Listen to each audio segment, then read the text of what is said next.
Well, good evening, good evening, good evening. This is Laura coming to you with another short video. And on today's video, we're going to go into a discussion about gang stalkers having low self-esteem. Low self-esteem. What do you guys think about that? Do you think gang stalkers have high or low self-esteem? Well, in order to answer that question, we have to break down the differences between a person with high self-esteem and low self-esteem. So let's start with high self-esteem first. A person with high self-esteem exudes confidence, not arrogance, but confidence that wherever they go, that they belong. Whatever situation that is presented before them or that they walk into, that they can handle it. Whatever it is that they want to go after, that they have the skills or they're willing to acquire the skills to get what they want. A person with high self-esteem does not operate from a lack mentality. They operate from a mentality that there's enough to go around for everyone. They're willing to help others achieve their goals. There's not jealousy or envy of someone else.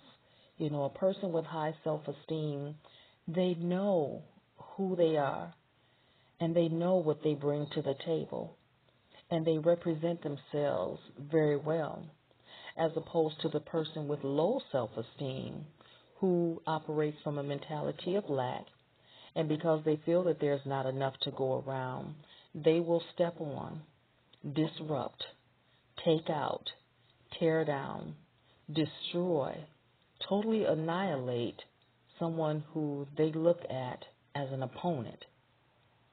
And they do this because they feel that whatever this person has, I can't have it.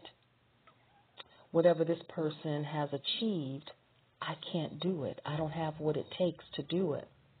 And so either they're going to take what this person has by using tactics of manipulation, deceit, or they're going to totally step all over this person and claw their way in order to reach the top or to get what they want.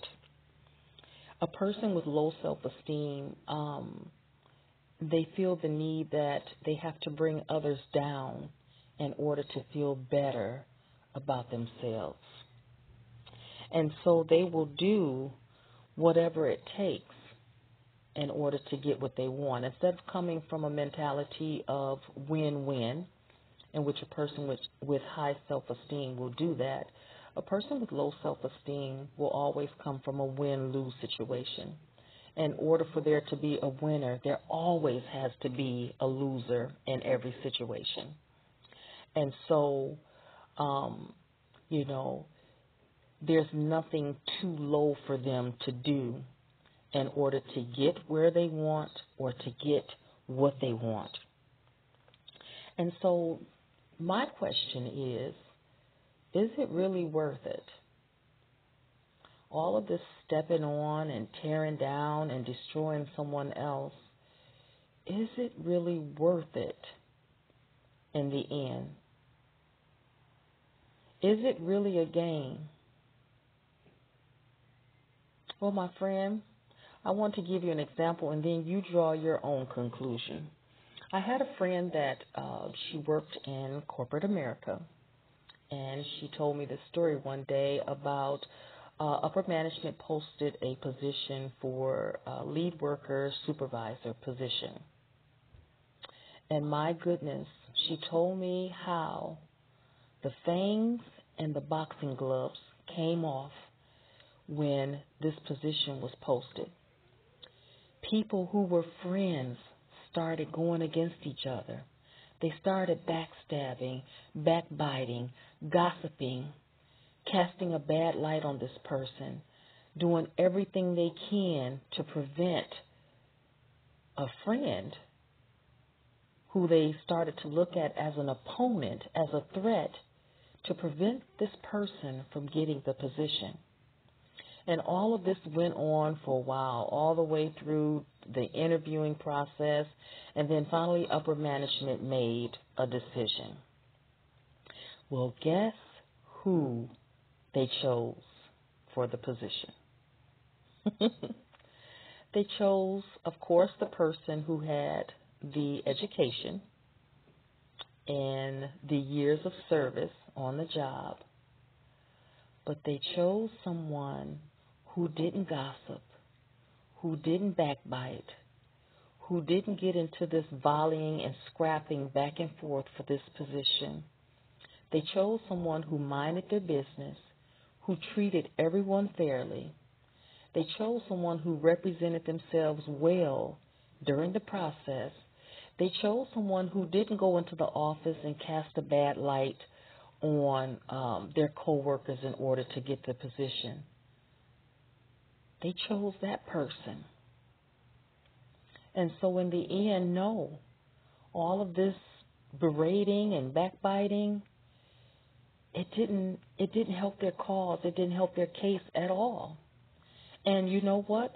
They were people who had equal education, maybe even more education.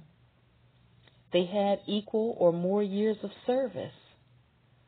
But because of their mindset, their mentality, because of their low self-esteem and low self-confidence, it caused them to act in ways that were unbecoming and that didn't represent the company, that didn't represent what they were looking for, a person to put in charge, to help others to attain their goals and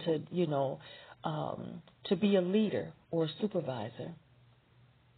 They weren't looking for the backbiting, gossiping type of qualities.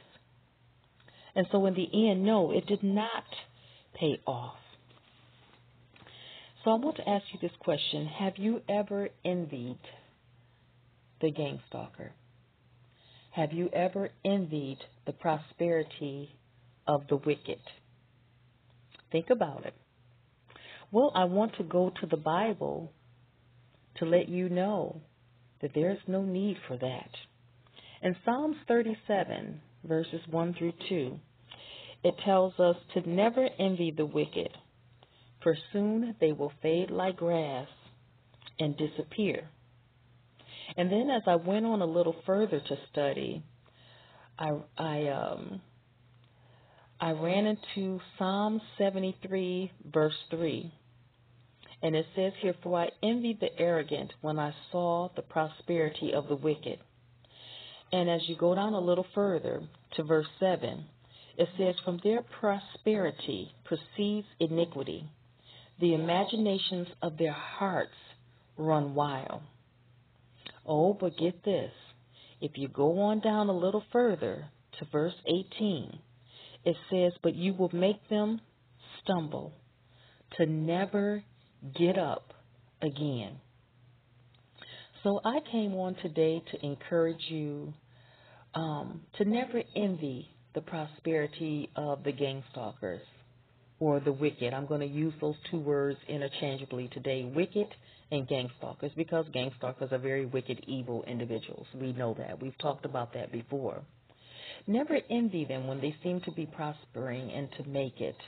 When they seem to be using all kinds of tactics to destroy you or to take from you or to get over, when they seem to be getting what they want by lying, stealing, cheating. Because you know what?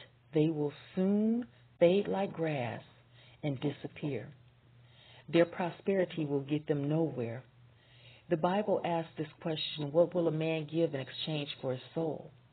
It also asks this question, what does it gain for you to prosper and gain the whole world and to lose your soul?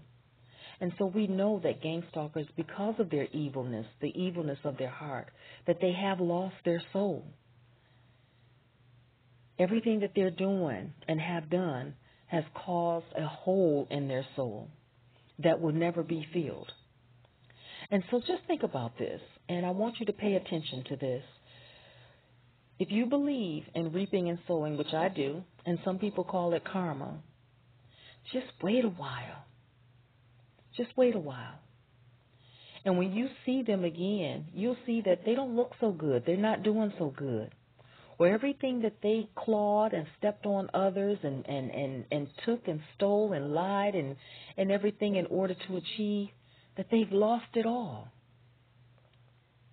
So just think about that. Never envy what they're doing. Never envy the wicked, because they will soon be caused to stumble and they will never get up. They will soon fade like grass and disappear.